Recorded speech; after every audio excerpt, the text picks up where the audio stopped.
Дети ждут не дождутся своей очереди. Их приводит в восторг один только вид этих грациозных и добрых животных. От предвкушения оседлать коня эмоции заставляют их непрерывно смеяться и прыгать. Клуб наследия прискакал с бесплатным спортивным аттракционом, чтобы порадовать ребятишек центра реабилитации.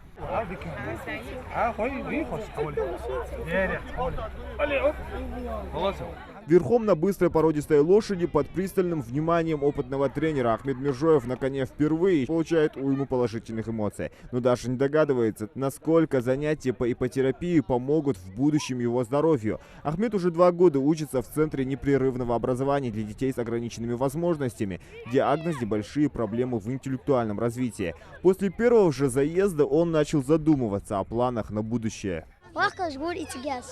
Поскольку движения мышц лошади подобны движениям человека при ходьбе, то и во время верховой езды в работу больного аутизмом или ДЦП включаются именно те мышцы, которые обычно в остальное время находятся в бездействии. Чтобы не упасть, всадник начинает работать над равновесием, координацией, растягивает в процессе езды некоторые мышцы, ну и, конечно, тренирует силу и ловкость. Сейчас мы уже проговорили вопросы совместного проведения каких-то мероприятий, заключения уже официально соглашения о взаимодействии, о сотрудничестве.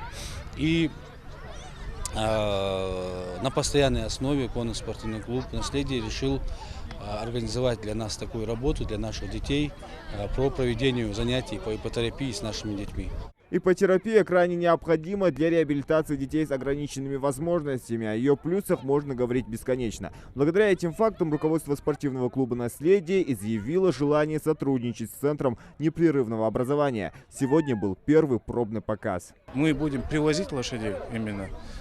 В определенное время будут составляться списки детей, коррекционных детей, которые именно нуждаются в лечении ипотерапии.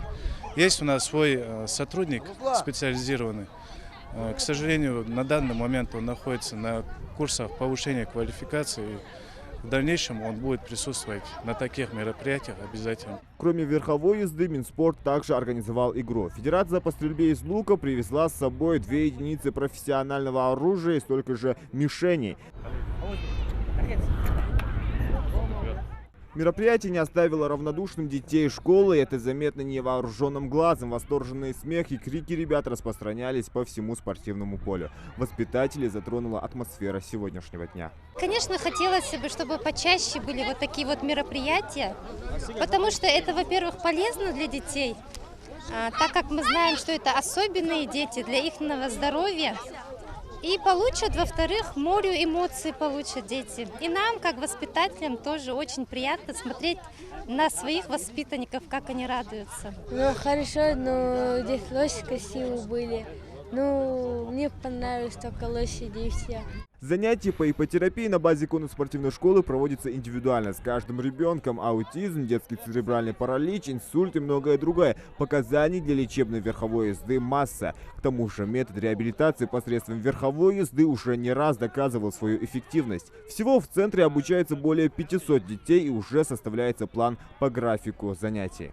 В рамках вот этого нашего соглашения будем все эти аспекты обсуждать, решать эти вопросы. И я думаю, что мы постараемся, если все-таки будет у них такая возможность, сделать так, чтобы это было почаще, хотя бы в неделю 2 дня или день, хотя бы, чтобы эти занятия были с нашими детьми. Конно-спортивный клуб «Наследие», кроме своих лошадей, также привез денежную помощь для закупки необходимых лечебных препаратов для детей. Общественная организация в скором времени обустроит в центре свою конюшню, и занятия будут намного доступнее. Зелимхан Калоев, Адам Гулоев, Магомед Дидигов, Новости 24.